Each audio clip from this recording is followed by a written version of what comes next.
want me to turn my camera off and then you introduce me or something? There's no reason to hurry. I don't know where you're running to. Done. Okay. No, you don't need to worry. Oh, congratulations, by the way. Who else have you live streamed? To come to view.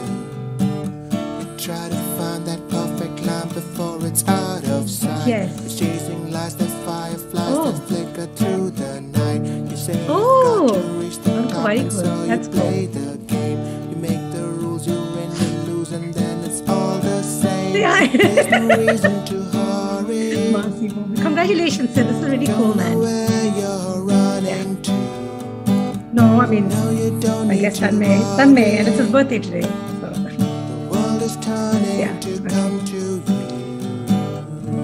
Yes. Go live. Let's go. All I right. want to say hi to everyone. Yeah. Okay. Hi guys. Hello. Hi everyone in chat. Hi everyone on YouTube. Welcome to the 9th episode of the Sid Warrior Podcast. I am so glad that all of you have joined in. Kaneez, welcome to the stream. Thank you. Oh, thank you so much. I was like just staying quiet till you finished. Thanks, Sid. I'm so happy to be here, and I'm so congratulations on starting this podcast. I know it's the 9th episode, but still, this is awesome. And we want to hear what Sid has to say in life. So Thank you so much. It's been quite a journey, and I was just telling you that it's been more than a year since we streamed together.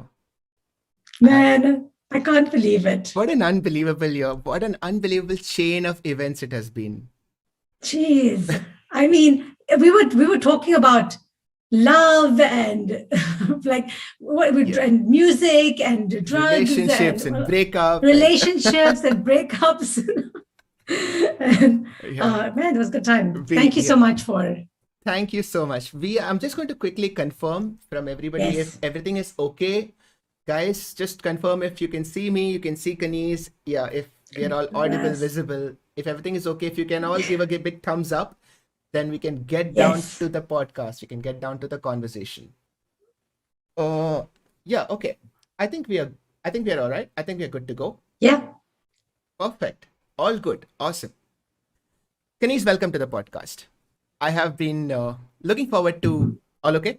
Oh, I'm sorry, Sid. I've lost your sound for a second. Just give me 1 second. I'm so sorry. No worries. No worries. Oh, you can't hear me? Okay, I'm back. I'm so sorry. All right, cool. Yeah. Okay, now I can't hear you. Your AirPods, I think, are out of charge. No, they're not out of charge. No, they're not. Okay, now 1 I can hear second. you again. All right, cool. So they were just connecting probably. Speaker. What's a speaker? Okay, got it. And then microphone. Got it. All right, everyone. Okay, cool. Do I need to call IT support? No, I think it's No, I'm fine. I think that I'm not such a doubly also. all right. We are good to go. I Yes. actually thought that we were doing a bit of improv right there. Maybe we were. The audience just has to wait and find out. No, guys, that was totally unplanned. I panicked for a second. I panicked for a second. And that's the first rule of improv. Don't panic when you don't know what's going on. Interesting. Just act like it was meant to happen that way. To be exactly. Just be like, of course we were supposed to lose sound. Because Kaneez is gonna jump charades the rest of the podcast. So I'm going to write this down, by the way. By the end, right? yeah. So I'm going to tell you, okay, spoiler alert. By the end of the podcast, I'm going to take from you these nuggets of, this gold mine of information on improv. And we're going Yes. to make it into a collection. All right? Okay. Yeah. So rule number 1 has already come out, guys. It is don't panic on stage. I kind of improvised that rule, but yeah, Excellent. Don't panic. And like you said, and then I will add what you said, just pretend that that's the choice you always were going to make. Yeah. That's a good rule for improv and for life. Yes. So, we're going to learn so much about how you can use all improv principles in life. Really? Honestly, I don't want to preach or anything Go of that for sort. it. And everyone, But I honestly, like, improv is my religion in terms of the philosophy I follow in life. I love it. I draw a lot from improv, and that's why it's so dear to me. It's not just because I have so much fun and it's such a fun art form. It's also what I've learned from improv has really helped me in my life. I want to know more. Uh, How? How does that happen? just a lot of the principles. I mean, there are so many principles and rules that we learn in improv. And I feel like at one point I remember thinking, man, if I actually applied these rules in my life, I wonder, because, we're improvising in life, right? Like everything we're doing is improv. We didn't come here with a script. And so when I realized when you apply the rules of improv on stage, how smoothly the improv scenes go, or how much easier they are to go through, I was like, what if that applied with life? Like, what if I applied those to life, and maybe the life scenes would be easier to kind of go through and Brilliant. more fun, It's kind of like Yeah. you train for the marathon and you realize that helps you walk to work. Yeah. Yes. Correct. If you're And that good at improv that you can perform on stage in front of an audience and just come up with things, of course, if you're sitting with family and friends, it'll help you. That's it. yeah, that's so the one level is like applying the rules and living through life, and the other one is like how improv does help you train your brain to think faster, to make connections quicker, to see patterns Ooh. faster. Now you're just talking my love language. Yeah. Say that again, Kaneez. Recognizing patterns. Oh, stop it. Oh, say that again. But it does. Of all my podcasts, none of it has started like this.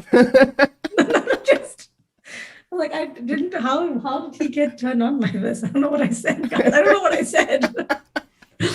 But I think. Yeah. No, sorry. I was saying, I think that's kind of what. There's so much I take from improv that I'm really excited to discuss it going forward. It's like a beautiful thought, because if you do incorporate anything into your life enough, I believe that becomes the metaphor, or that becomes the lens through which you see everything. Yes. It does for me. Neuroscience became that for me. And I love it that improv became that for you. It's interesting how everybody in the audience can also relate to this, because whatever it is, your lens will be different. Not everybody has to see it through neuroscience, or not everybody has to see it through improv. Through improv, exactly. But what is your lens? That's an interesting question to ask ourselves. It's great. That's why earlier I said I don't like to preach, because this is something I found for myself. Yeah. And my goal is not to get everyone to see what I'm seeing.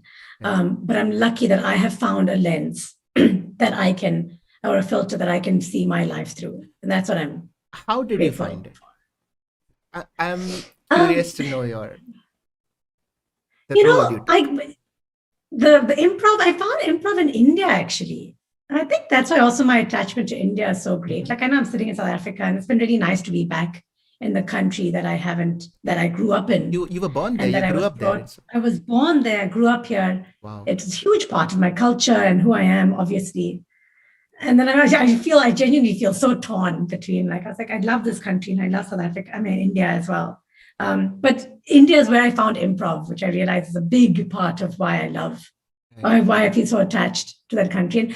And I found it through a course. I found a friend of mine's cousin was doing an improv course, and I joined that course. And I used to do speech and drama in school, so drama was something that it was part of my life. But then I found this improv course, and it kind of, for me, in my instance, it clicked. It clicked for me. It was something I just realized was something it came easily to, I don't want to say easily, but yeah, it came, when you do something and you're like, oh, this is something I can do. Yeah. It feels right. It feels right. Beautiful. It felt right. So I kind of did. Yeah, tell me. 2000, no, the year? Yeah. This was 2006. So when everybody watching was born, correct. Yeah. And I was in my second year of M team. I was just learning to cut anatomy bodies at that year. And that was when you were doing Oh, improv. that's when I was like, yeah, give me a suggestion. um, Wow. So yeah, it felt that's right. And then I what's, just kept yeah, following it. that's what started you on that. This happened before stand Hmm. up, right? I'm guessing. This happened, yeah. So this happened 2005, 2006, Hmm. 2005. Sorry, I joined the course 2005, and then 2006 I was doing it, and then I joined the week that wasn't because Kunal and Sykes came to watch an improv show Hmm. that I did at NCPA or Yacht Club. And then Kunal was like, and in that show, I played in one of the games. It's called a newscaster game where you have an anchor and then you have a sports person and then you have a weather person. And that weather woman I remember making the choice to speak bad Hindi in that show. So I decided I'll do the weather woman who speaks bad Hindi. And that's when Kunal and Cyrus saw me and they were putting together an actual newscast show. And they were like, can you be the weather woman? And I was like, oh, okay. That worked out well. So because of improv, that my whole comedy career started. Wow. Um, That was and yeah, not this was planned. before stand-up.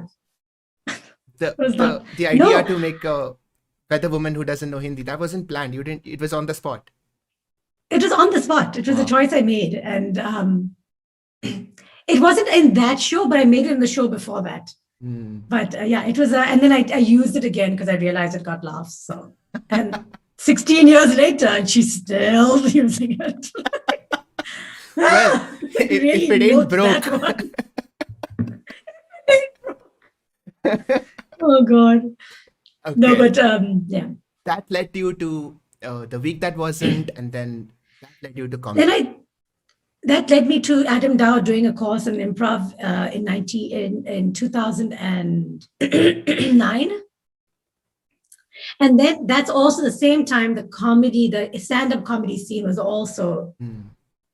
sort of rising or coming up, 2008, 2009. And so round about that time, anyone who was doing comedy, everyone knew who was doing what. Um, and then in 2012, we auditioned for Whose Line Is It Anyway, India. And it was, No. yeah. Oh, So wow.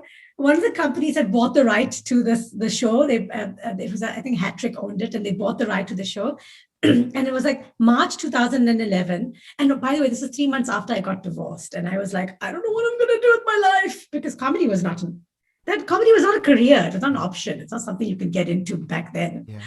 I was like, I don't know what I'm going to do with my life. And like, I don't have a husband and like the week that was, it was still there, luckily. So it wasn't like I was, but I remember like in March, this channel, can I say the channel name? Star did this really grueling audition process with like not 30 comedians, but 30 people from around India who were doing anything to do with comedy, like Hmm. anyone related to comedy. So there was a mix of stand-up comedians and the improvisers, like improv people and some comedic actors. And it was like only 30 people. And that's when I met Avish for the first time. I met him at that audition process. And back then, like improvisers and stand-up comedians didn't like each other. Or at least improvisers were like, oh, stand-up comedy is all about me, me, me, me. Look at me, look at me, look at me. Like, well, improv's more Have collaborative. you changed your mind? Um, Not really, but stand-up like gives me like puts my name out there a lot more. Stand-up is my arranged marriage. Oh, Improv is my love this is marriage. your true love. Oh, wow. Okay. I My was just true going to love, remind you that but this is all live, but okay, good. You saved it. but, but stand-up, I'm very happy in my arranged marriage. No issues. And we are very happy. Yeah. It's a good marriage. And it's Good an marriage. understanding marriage. It's understanding marriage, and we have companionship. There's Right. companionship, It knows you have to do what you have to do, and it's fine. Exactly. It's an open marriage, and I get it. I like this comedy. Oh, man. Oh I man. remember in 2009 and 2010, there was a place in Bandra called the Hive. Yes.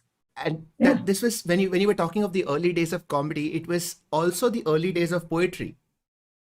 Yes. And I Correct. used to go there for Open these open mics. mics, yes. And Mm. I even remember meeting. I remember I attended one of Tanmay's stand-ups there, and at that time, the scene was so different. It was Yeah. just ten guys in a room, and having the stand up and then going outside having chai together, and it was a Correct. very different kind of atmosphere. And that's what it all brought down to. Uh, when you were back in South Africa, though, Yeah. was this on your mind at all? This idea of comedy, stand up, this whole world. This whole world didn't exist. As in, like, even in South Africa, there wasn't a comedy world or industry. Not world, but there's no industry. There's no industry to get into to make a living off of. There's no, and so even in India, like my dream was, but when I did drama in school, I would do all the roles that I picked were comedic roles. Not picked, but all the roles that were also given to me, and all the roles that I really excelled at and that I really shone in were all comedic roles, all of them. So I remember thinking what I would like to do is my only option in my head was if I wanted to pursue this, I would have to become an actor, Right. which is partly why I also came to India. I was like, let's go see what people are, maybe I can, because also there was no Indian representation in Hollywood or even in South Africa. And I was like, where do I go to act if I Wow. wanted to? So the idea was to become an actress initially. Yes, because there's no other option. Yeah. There was no other industry to get into. This is such an important Ideally, thought, because we only aspire for things that we can define. yes. And at that time, since there was no role of comedian or stand-up comic defined, of course, kids will grow up to the closest possible thing, which is an actor. Correct. And, oh man, And you yeah, and Sid, you never think you can build your own path. You never think that you can make your own path. And I mean, at least as a kid, I didn't think I would be able to build or make an industry around or being create Kaneez. around being Kaneez or create something around. Right. You don't think it's possible that you can do that. I'm not saying I did that completely. It was a whole bunch of us who did this together. Obviously, we all did this as a community. We made an industry. Yeah.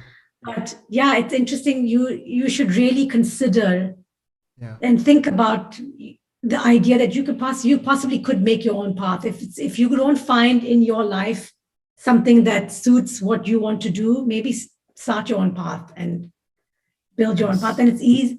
Yeah, I think nowadays with social media, etc., like there are aids to help you get the word out there faster. Yeah. No, I find that a beautiful thought, because going ahead, I was talking about this very recently about how most kids now growing up will end up doing jobs that probably haven't been invented yet, because of the rate at which things are changing, the speed at which industries are mutating and turning into each other. Muted.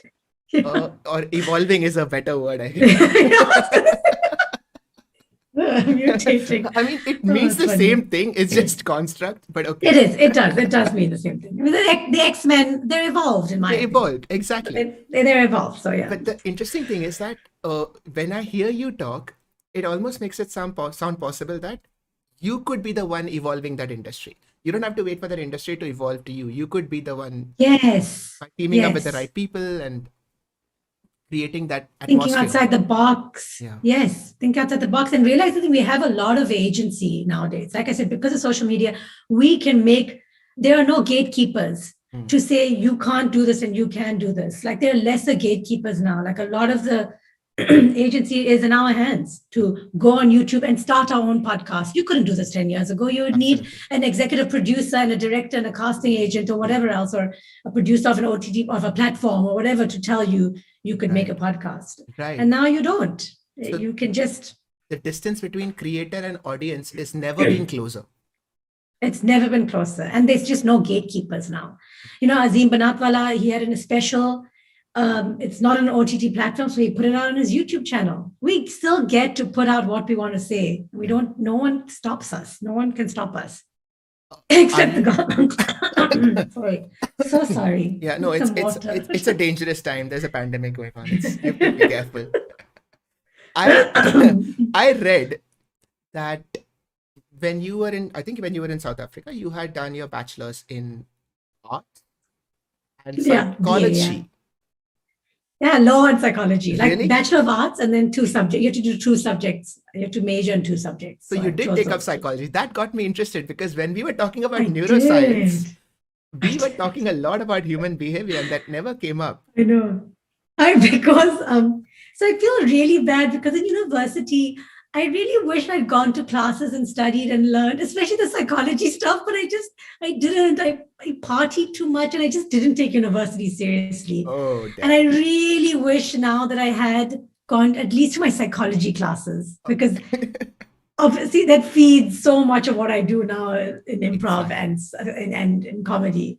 So I'm like, that's a good, people genuinely, if you are in college, study. Like, just, I promise you later on, you're going to wish that you studied hard, not for the marks, but for the knowledge. You would wish that you had the knowledge, not necessarily the marks. The biggest scam But is that we are told that if you're studying, that means that you are saying no to all the other things that you like and love. But yeah, it really, you have to get out of that loop, yeah. Like you have to study yeah. just to know stuff, and then you have to do stuff because you want to do stuff. And then, the nice thing about studying is the nice thing about learning is that you learn something. Like, that's so cool that you're in school or in college and you're learning something. Like, I mean, that's what I loved about our sessions last year. So it was like I felt like I was learning like this. I enjoy learning. I realized that's something I enjoy doing. And when I was in school in high school, it felt like an obligation and it felt like a burden. But it doesn't have to be like No, it somewhere doesn't. in your It mind. can be really fun. It can be fun that you're just learning something new. That's all. You have It's this knowledge now. it's a lot more fun if somebody like Tanmay is with you, and then Yeah, yeah. And which, then it just by the becomes way, a big shout out and happy birthday to Tanmay. Uh, happy birthday. we wouldn't have connected without him. So Exactly. yeah, So happy. We're doubly very happy thankful. he was born. Very happy he was born. When I was going to ask you about psychology in comedy. That was Hmm. going to be my segue because I was thinking of how Oh, when you connect to an audience, when you're standing on a stage, there is so much of psychology that plays on your mind. Is the audience with you? hmm. What are they thinking? What kind of jokes work with what kind of groups? Yeah. Does that do you think about that a lot when you're performing in one place or versus South Africa versus India, for example? Do you tailor make your Yeah. jokes? 100%. Like we call it reading the room, like read the room, like it's definitely something we get on stage and kind of take into consideration. We're like, what's this room like? I recently had to. It was quite an interesting experience because I went on stage and recently in South Africa. Like, sure, there are different cultures, but even this wasn't even a cultural thing. I went on stage and I had all these. I do slightly cruder jokes generally in my stand-up, more adult jokes. And I went on stage and I saw this. It's like 5-year-old and 11-year-old sitting next to their mom, and my brain was just like, because I prepared this whole set. And so I did this joke where I did one of my Netflix jokes because that was the easiest. Like I did one of them at the end. And it was about wanting to be a mom and something about like a guy sucking my breast. And it was like, and a guy giving a girl a blowjob and all of that. And I remember my brain just was like, how do I change? What word can I use instead? What word can I use instead? What word can I use? How do I change this joke? Like in that moment, my brain was trying to rewrite a whole joke. And I was like, like when you're watching porn and a girl's going down on a guy, and I didn't use the word blowjob. And then, when you're making out of the guy and he's like over here, and then you're like, and I'm just not saying any of those words. And it was a good choice because the audience, like initially in the joke, they like closed up. And then when I changed the words, they opened up and laughed again. But I Oh, remember just being like, I need to change this up. And in that moment, I was like, I only had like 10 minutes on the stage. And I was you were like, playing improv with what yourself. word in my brain? I was like, what word can you use instead of those words? What can you say? And then you also don't want it to fall flat. You don't want to leave the stage Right. with like a joke that just fell flat, right? That's Oh man, I've that was an interesting experience. yeah, I've thought about doing stand up and I've spoken about this before also. The only thing that really scares me is the only thing that really scares me is everything about it. I mean, let's be honest. The whole idea of going up on stage and actually saying a joke and waiting for people to Yeah. laugh sounds terrifying. Yeah. It's this is why I like improv better than stand-up because like Why? What's the comparison? the comparison is, improv's with you do it with other people. Hmm. So if you crash and burn, you crash and burn together. Like stand-up, when you crash and burn, you're on your own. Sid, can I tell you a really interesting story? I'm sorry, I just Please remembered do. this. I'm sorry, am I talking too much? You are the guest on my Oh, podcast. God. Chitter chatter, chitter. Um, so I so when I was at university, I remember once there was a stand-up there was an open mic in our union, in our like student union thing. And everyone was like, Kaneez, you should go try stand-up because I was funny in my day-to-day like quips.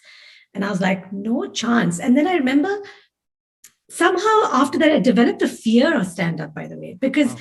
even before stand-up came to India, I remember I found an email that I wrote to my friend, and I used to do themed parties. And I wrote her and saying, let's do a theme party where it's called Face Your Fears. And like I was joking around and I said, we'll put Max in a pool of water because he hates water, like he's scared of water. And then like I'll put you in a room with a bunch of spiders. And like I was jokingly describing this Face Your Fear party. And then I was like, and I will be in the corner somewhere doing stand-up comedy. Wow. And I found this email recently and I was like, I had a fear of stand-up comedy. What are I the had no odds? idea. And this was before stand-up came to India. This was 2005, by the way. When, like there was no such thing as stand-up in India, at least. It was only the American format of stand-up that we knew. Right. What are the And odds of that happening and then you ending up being here? and then becoming like, and then that's why my stand-up comedies as a stand-up comedian has taken me longer because it's just it's a constant facing my fear journey and process. So even today, And yeah, today I feel a lot more comfortable. Like I don't love my writing skills, but I definitely am very comfortable on stage. And I feel like I can go on stage and command a certain amount of um, not respect, but like attention from the audience. mm, And I have faith in myself that I can do that. I would like to become a better writer, joke writer. That's right. something I would like to work on. That's very Um, interesting. Do you feel that as an improv artist, you almost come to rely on your spontaneous skills and writing a joke can seem very contrary? and contrived. And, Yeah. when I was doing my Netflix special, I actually had a conversation with one of my best friends. Her name's Amshala. And I told her, I don't want to go up and do this robotic practice rehearsed to the T, to the word, like set. Like it doesn't feel like that's me. And I wanted my personality to come out as well. And my personality comes out when I'm riffing and when I'm kind of, And she gave me some really good advice. She said, why don't you learn the script like do those jokes, rehearse those jokes and know them like the back of your hand, like get to know your jokes really well, rehearse every day, practice, write, workshop, etc. And then on the day, let yourself improvise. So even if your improv falls flat, you have a structured joke to go back to. And I was like, that is great advice. I had a strong foundation and I allowed myself to improvise in my Netflix special. I allowed myself to do that. And when it didn't work, I went back to my structured joke that I knew worked. And so my set didn't fall at any point, but I got to like showcase my personality a little bit more. This is So, such a beautiful thing. And this might sound very strange, but I'm linking this with medicine. in what Because way? when you learn medicine, and I'm sure that everybody can link this up with their own job as well, but the idea Right. is for you, before you can allow yourself to be instinctive and go with the flow, you have to put in the work to know your stuff.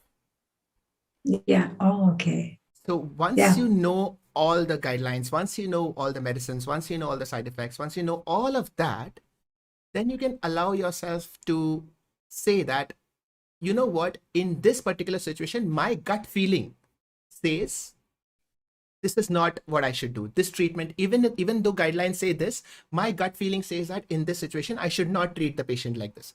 You can only say that once you are really, really good and you're Yeah. really at a particular level where you know what the guidelines are and all of that, because otherwise it could be just ignorance.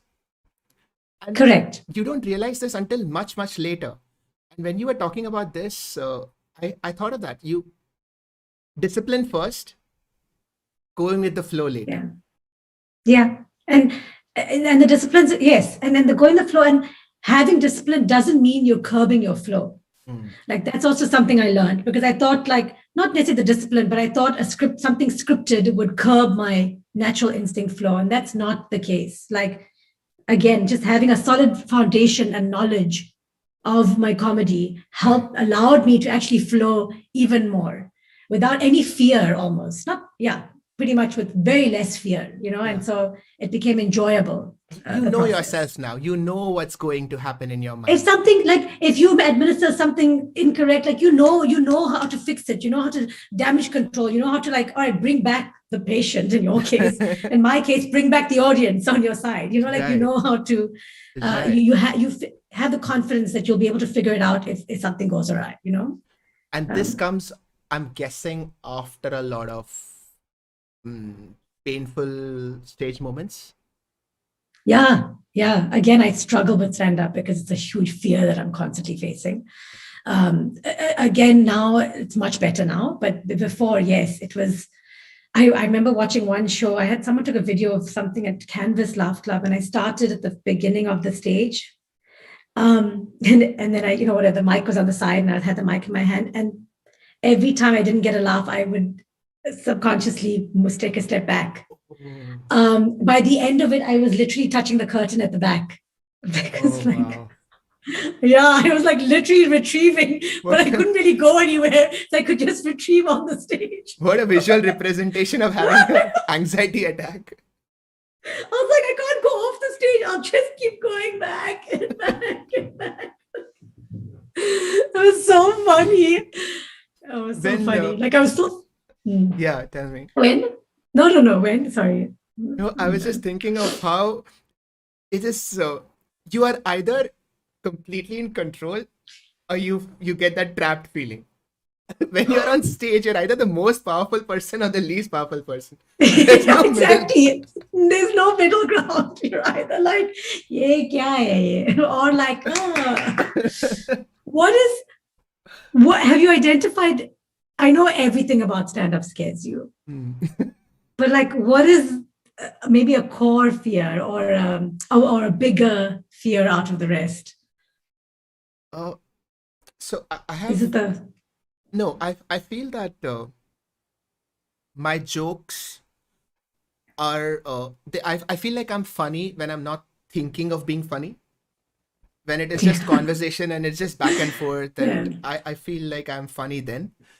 But every time anyone asks me to tell me a joke, I have never in my life remembered a joke. Ever. Right. And I also feel that if I sit and write down something, it is 100% not going to be funny. It is not. It is just not. Because I'm never funny in my head. I'm never funny by myself. I'm only funny in conversation. So, but that's... Yeah. That will take practice. Just so you know, that writing thing, like, sometimes you write something and you're like, this is now not funny. It was so much funny as a thought in my head, and now it's not funny.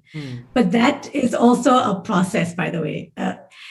Like, it's sorry, please continue. I cut you, but no, I want to hear it. You're saying, like, when you write it down, it doesn't become funny. The only time when my writing is funny is when I'm trying to write a funny poem. And it always works. I have written some genuinely funny poems, and for some reason, that works. Because I know, and there I know because there is no pause. I know that there is a rhythm. I know that what line will get a laugh. I know where to pause, and I know the whole thing. Here, it's different because in stand-up, at least the way I visualize it, is that you say a joke, you pause, you wait for validation. Do I get it? Do I not get it? And then you move ahead. You move ahead regardless. Whether or not you're just like, nobody? All right, next joke. I was saying... I think the structure in poetry helps you. Maybe. 100%. So I'm trying to think like if you can find structure in your stand-up, I you actually might read be a able lot to. about people who follow structured stand-up. So there is, of course, Jerry Seinfeld. I have seen his Mm, interviews, and he would talk about writing comedy the way I would talk about writing poetry. Because right. he would say, I have 7 syllables in this line, and the word banana is Mm, funnier than pineapple, but pineapple has more syllables. So I will use pineapple because I want the punchline to fall at a particular beat. And right. he talks Oh, about wow. stand up like, Uh, you know how people talk about ghazals, that you count the number of yeah. syllables in each line and how there has to be a rhyme in the end. That's how he was talking about stand up. And I found that very fascinating that you can write stand up like that. That is Jerry. Like Jerry Seinfeld also, I watched him live in New York a few Oh, years ago. yeah. Um, and yes, he was obviously Jerry Seinfeld and he's brilliant. Mm. But I remember the one time I laughed out loud was when he said he was doing his set and he's so meticulous. There is not one beat out of sync. And in the middle of the show, he said a joke and then he stopped. He said, where was I? And that was not part of his set. Wow. And I laughed out loudly in the whole of Beacon Theatre. It was Beacon Theatre, and I laughed. I was the only one who laughed out. But why I laughed was because I really appreciated this real moment. I really appreciated seeing the real Seinfeld for Yeah. even just that split second where he was like, "Where was I?" Because everything else was like, tuk, tuk, tuk, like you said, like a little dance, To like a the point. choreographed dance. Have you Too seen Bo like, Burnham?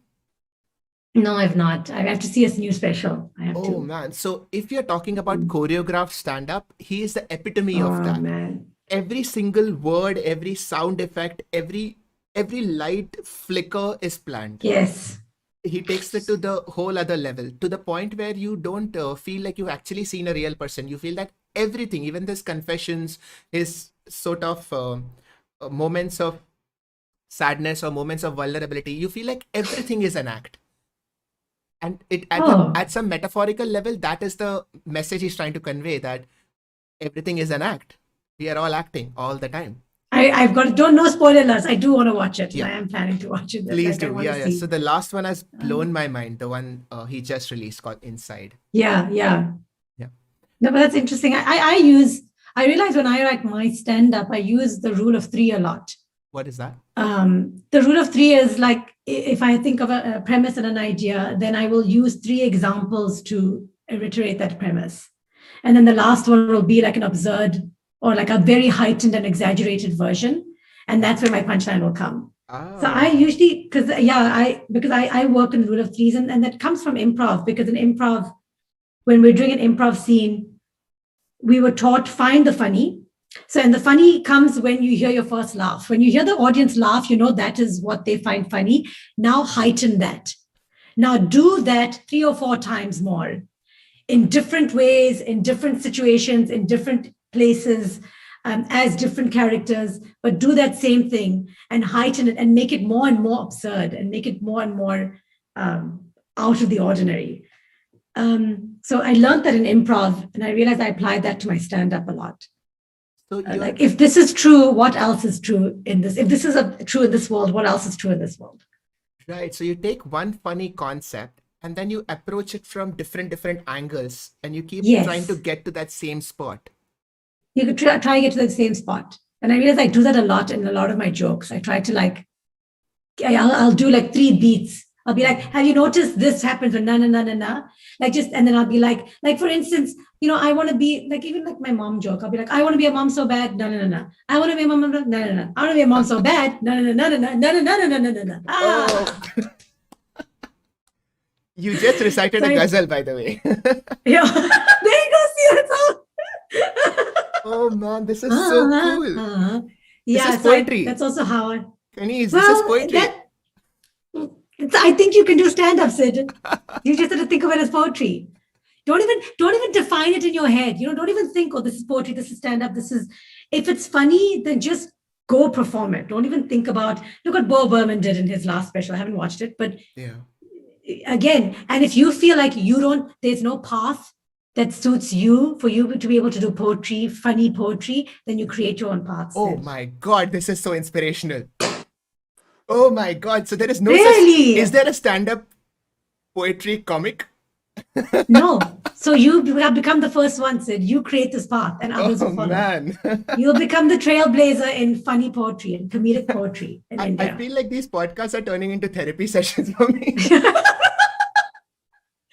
Well, Well, I told you, right? Like that's the next thing I want to do in my life is Mhm. study psychology and get into oh, therapy brilliant. of some sort. I love it that we have a session together, and 1 year later, I'm doing poetry and you're doing psychology. Exactly. You're doing comedy I'm and doing comedy. I'm doing psychology. Oh, that's so It's, funny. it's great that we have left Yeah. quite an impression on one another. Yeah, exactly. Oh, touch wood. If I want to start improv, say if Hmm. I am where you were when you moved to India, Yes. how do I start my journey? There are a lot of courses that people are doing. Again, unfortunately, improv has not made its mark in India, anyway, honestly, or in a lot of places in the world. Improv is kind of like the ugly second cousin of stand-up, sort of, because stand-up is more glamorous version in comedy. It's a more glamorous art form in comedy. Mhm. I also think because sometimes improv because you're doing it with a group of people, it becomes very self-indulgent with you and the group of people. And it has got a very cult-like feel to it because there's so much support, you tend to cling almost onto improv because it makes you feel really good and supported and like you're part of something bigger than just yourself. Like You how mean any as an cult would audience work. or as a performer? No, as a performer. Okay. Hmm. So a lot of these improv schools and groups, like they're very cliquey and it's very like culty and there's tears and one of BoJack Horseman's in one of the episodes, they actually compared improv to like Scientology and like, and they did this a great comparison of like a cult versus improv. Basically, improv is very cultish. So they did a wonderful impression, a depiction of it. I can sort of understand why. From what I've gathered from improv, it basically requires a group of people to really understand what you mean when you look a certain way or gesture a certain way or give a certain expression. And also like, the rules of improv are yes and, right? Like, so you almost, it's an acceptance and accepting what the other person says. You feel accepted. You feel like your ideas count. You feel like you count. Because in improv, whatever anyone says counts and it matters. And you have to actively listen and you have to actively look. And so you as a person receiving all of these from another improviser makes you feel really good, right? It's the ideal relationship. Yes, it's the ideal relation. Yes, correct. It is the ideal relationship. If every you partner... feel heard, just applies improv rules. Yes, people have. Yes, and I see you, and I hear you, and we're building this twin, and because and both people are doing it to each other, right? There's no in an ideal improv situation, you're both building and creating together, and there's lots of give and take. So and all of this, building. So you say something, and I'm building off of that and creating something more. Yes. And then I build off of what you just said and creating something more. And eventually we'll create something that our individual minds could never have created on our own. But Sid and Kaneez created this. Damn. So it's like a baby. Yeah, exactly. That is what babies. So in a way, you're watching creativity happen in real time. You're watching it in motion. You're like actually creating in real. This is not practice. This is whatever you make in that moment, that becomes the piece of art that lives. And you probably can't see it again unless you record it. But that becomes a piece of art that comes and goes. The only other thing I can think of probably is battle rap. In that sense that you created in that moment, you respond based on what the other person has said, and it is sort of a very in the moment art form. But I can't think of any other art form which is so spontaneous. And jazz music. Yeah. So that's why it's super meditative actually, improv, because when I go on stage, I honestly sometimes it feels like it's 5 minutes when it's been an hour and a half. Because when I'm really like tuned into like what's happening, you're literally living in the moment. Like you can't, every now and then you'll try to plan a little bit of ahead, but you're literally living in the moment. So it feels very meditative sometimes, improv. Oh, I was like, even the oh. way that you talk about it is, I think, calming everybody down. Oh, no. Sorry. Again, I don't mean to sound cultish and preachy about it. I get what you mean. Oh my God. But yeah, I almost it got a is. tattoo. Improv for life. Oh, Yes, and Kaneez Masi. Improv for life. Oh, that's so funny. oh God. See, this is what I mean. I'm kind of funny when I'm not intending to be. But anyway. Oh my God, this is what I mean, guys. I'm kind of funny. So one thing I wanted to ask was, when you start off with a scene, it's only natural that you have an idea of, okay, this is, if it were up to me, this is how the scene would go. But Yeah. then every time the other person says something, you have to constantly modify Yes, your output or your end result. correct. Yeah. Yeah, your goal. Like if we were in a scene together, in my head, I'm thinking, okay, we are two old people, and we are getting our daughter's getting married, and we are discussing the plan for the wedding. Like this is the idea in my head, and I come and I'm like, Janu, Sarita is getting married tomorrow, our only daughter, and I'll try to give you as much information in one sentence. What's in your head? I'll be like, our daughter Sarita is getting married to like next week, and you haven't even bought your clothes yet, and the venue, and it's too much work. It's too much work. And then I would have like told you like, where we are. We're in our house. I would have given you a hint of our relationship. We're husband and wife, and that it's our daughter's wedding tomorrow. How do we next week? And now I can just take whatever you have given and I can add whatever else that I want. And it's up to me. Correct. It's up to you. No up restrictions. To you. No restrictions. I can talk Absolutely about no restrictions. I can talk about how, yes, it's our daughter's wedding, but don't you know our dog is sick? What is more important to you? So here's the thing. That's the thing. It's yes and, not yes but. Oh. So you have to build. You have to say and to that idea that I've given you. It's not yes, but. As I told you, we are going to get rules out of this. Oh my God. Yes, and of course. It's yes, and. So you take the idea, you're like, yes, it's our daughter's wedding, and yes, whatever, yes. And it's also something else. Our neighbor's wedding. So why don't we, daughter's wedding? What if we all did it together? Right. And we're like, oh, great idea. Let's go talk to the Sharmas. Like cut to the Sharma's house. We were just thinking, since both our daughters' weddings, and like and so on, and then whoever the improviser is playing that, they'll be like, yes, and we could have the Sangeet could be like, and whatever, like, and the idea is it's you move it forward. I really want to see this episode. Yeah, I know. Kaneez and Sid playing parents, and they go to the Sharma next door. But the idea is you build and you move it forward. When you say yes, but or no. So saying no, but we don't usually, as humans, we don't say no, but a lot. We say yes, but yes, but is basically saying no, but. It's like saying yes, but let's do what I'm thinking. Damn, so dude, you think you're being positive. See, this is how you think you're saying yes, you think you're being supportive and positive, but as soon as you use that word, but, you've negated that idea. You've said no to that idea. This is insane life advice, dude. I'm right. Looking back at so many conversations I've had with people. This is so true. It is. We do this. We say humans are hardwired to say yes, but most humans. Because no one's as confrontational as no, but, and not everyone's willing to give up control and say yes, and. So we say yes, but.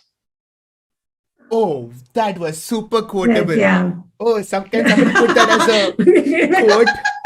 Oh man. Okay, so we are not t-shirts. Yes, so we are not confrontational enough to say no, but we are not understanding enough to say yes, but yes, and we're not willing to let go of control enough to say yes, and. Oh man, are you sure you didn't attend that psychology class? Are you sure? I know. I was like, man, I really wish I had. I think I would have learned so much more. Oh, man. I think you're going to go back and teach them a thing or two. Oh yeah, be like, guys. No, but that's why I said, like, I eventually would want to get into therapy and actually use improv Hmm. as a form of therapy. Yeah. Yeah. Like a lot of times when I used to teach a lot, and I haven't in the last like 3 years, but I used to teach improv a lot, and I realized in improv, so many things come out of people when they're in the moment. A lot of their own truths come out, Yeah. and you just see so many patterns in people, and you're like, and I'm not qualified to say or do anything about what I'm observing, so I don't, and I just keep teaching it as a comedy art form. But I'm just like, geez, that's a lot. That person's dealing with. They keep bringing it up in every single scene. This guy will make himself or the other improviser a drunken father, an alcoholic father. This lady will keep mentioning how she wants to have a baby in every single scene, like their own truths. On an improv, that happens. Like when you don't know, you like, oh my god, where do I get the information from? You take your truth and you start. Yeah. Because Uh, even when you're trying to make stuff up, you're still making stuff up from you. from you. So your truths come out and the way you see the world comes out. And so It's like I journaling. realized, oh yeah, but without but they don't even realize that they're doing it. Right. You don't even realize that these themes that you keep repeating these themes in your improv scenes. Dude, Um, this is goosebumps I stuff, play dude.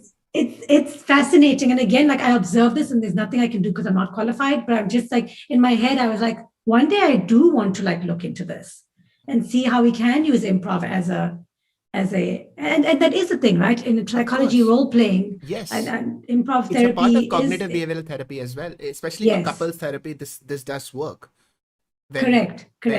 you are given two fictional characters to play, but it's only fictional Yes, in name because you will be bringing in your own personalities to your those. own stuff. Yeah. And you see that in improv. So it Ooh. is fascinating too. Um, I would love to look into that, explore that later in my life, is what I'm saying. I've recently done I had recently done a workshop on creativity, and I was reading about how therapy works. It's Hmm. incredible how much of creativity goes into therapy. So Right. when you're trying to create, what you're basically doing is you're taking input from the environment around you and putting it together in a new way. Okay. That is what we do when we are faced with a stressful situation. We create stories around it to make that situation more acceptable to us. We give it reasons, we give it a background, we give Hmm. it another name, and we somehow make that situation better. So, in a way, making yourself feel better is the most primitive form of creativity that all of us do all the time. Yeah. When we are having a mental health breakdown, so for example, in depression, your creativity goes for a toss. And that is why we are not able to face situations anymore. And that is what therapy does. Therapy is basically outsourcing creativity. You are allowing your therapist to Oh. help you create Create a story and a a background story. and a Yeah, context and yeah. And to deal with. Wow. it just Wow, ties that's everything up, fascinating. what you are saying right now. This Brilliant, brilliant. is this thank you for having me. I had no idea where this conversation. I asked you in the beginning. I was like, what are we talking about?" And you're like, "We're just gonna talk." And I was like, oh, "Okay." Yeah, um, I think I really miss talking to you guys. I think I miss talking to you. yeah, It's just been a very long time, and I'm so glad that we got to do this. I have 100%. I have one more thing to just bring up. I remember we had Yeah, talked about habits. yeah. How is that going with you? It's I really it's not going great. It's Mm-hmm, going well now since I've come to South Africa, mm-hmm, but it's definitely a struggle. I've also been a little bit less harder on myself about it. And I was like, it is something I have put the intention out there. sure. Um, but it is something that's not going to happen It overnight, is not. maybe. Yeah, It's not, but I have put the intention out there. It's not something I want as part of my life. So yeah. I I'm feeling bad. no, I wanted to say this because uh, even if you have or have not kicked off a habit, the point is that we cannot expect ourselves to be robots. We cannot expect ourselves to be this perfect versions of Yeah. what we should do, and do everything by the book and all of that. But the fact that you got till there has, I feel, laid the foundation for amazing things. And it just, Yeah. yeah, And I don't want to negate it. I don't want to say that didn't work. I want to say, okay, yes, and what else can I add to this yes, to and see if it actually does stick? yeah, allow So allow that improv kindness to extend to yourself as well. yeah, yes, and yourself. Don't just be like, oh, I failed. That was horrible. That didn't work. Yuck. How could you? Like all those, that language you use on yourself all the time. The no but. Like just, oh no. What happened? Yeah, Yeah, just. I'm. Sorry, I lost you for a second. So No, no, sorry. we are here. We are still talking. It's I all the different ways in which we just explored improv has been mind blowing to me, Kaneez. Honestly. ditto. Thank you. I'm ditto. I haven't spoken about improv in so long, Sid. I haven't done it in so long. Abish and I were talking when we get back. We really want to get back to improv. Yeah. It has been difficult with the pandemic, of course, because improv is a 2 or more people endeavor. So it's easier to do. Stand up was easier, but it's something I really want to get back to, and I'm really glad I did this podcast. And you're such a great interviewer, by the way. Like you just brought so much. I've spoken about this so much in my life, like to death, and it felt so fresh this time around. So thank you so much. Thank you for Thank you. Thank you for coming on, Kaneez. This was such a lovely conversation. Having me. I see you have a Harry Potter book on the background, so Yeah. that is extra special. Is that Order of the Phoenix? That is the Order of the Phoenix. Oh, you're so good. These are just the books I have in South Africa. I mean, all my books are That's your Bombay. childhood But like, books. whatever. Yeah, these are kind of like, I don't even know what. But then, like, I was like, oh, they just let me put them in color coordination. Look pretty. Beautiful. I hope that you're Oh. back here soon. I hope I get to meet you soon, and Yeah, ditto. We'll figure it out. try when I come back. improv, learn a bit of improv.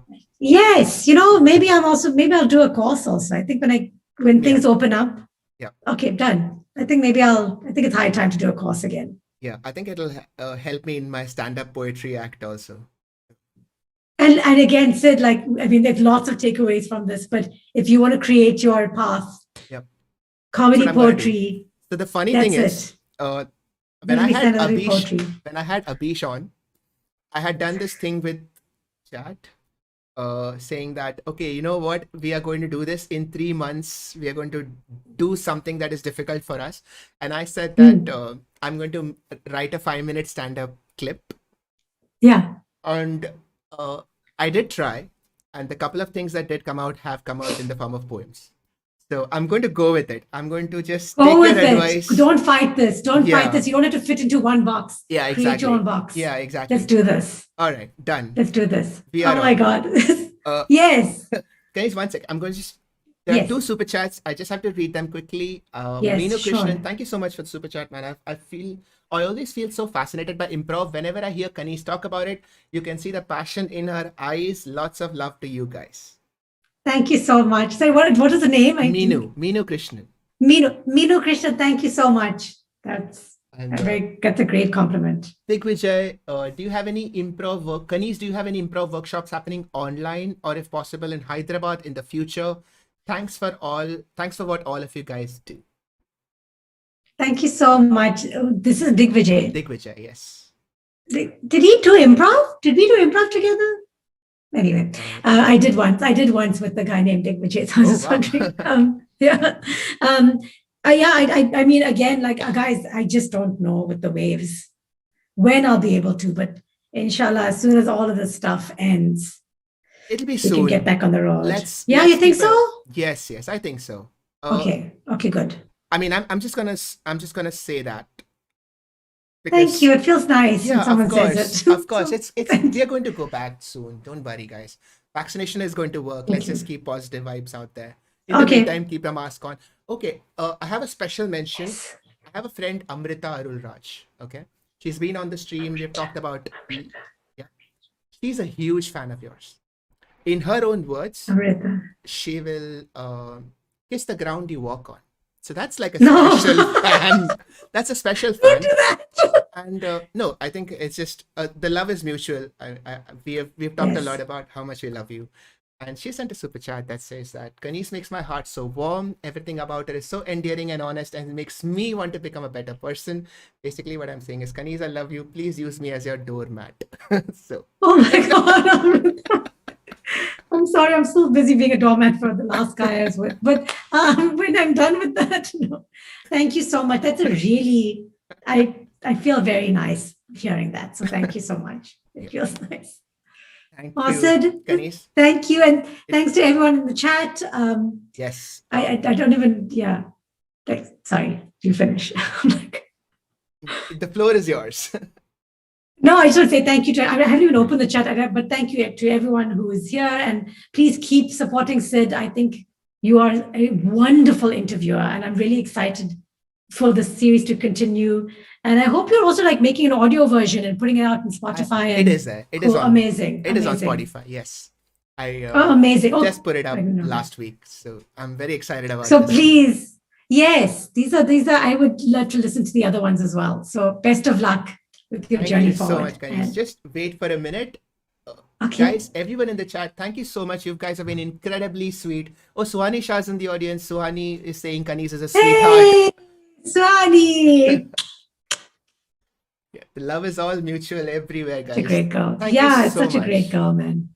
All right, I'm going to wrap up. Okay. I will see you all soon for the next stream. Look at this. On Friday, we are going to talk about astrophysics. So if you guys are interested, please tune in for that. And I will see you all soon. Love you guys. Bye. Bye. Let me try to find the chat now.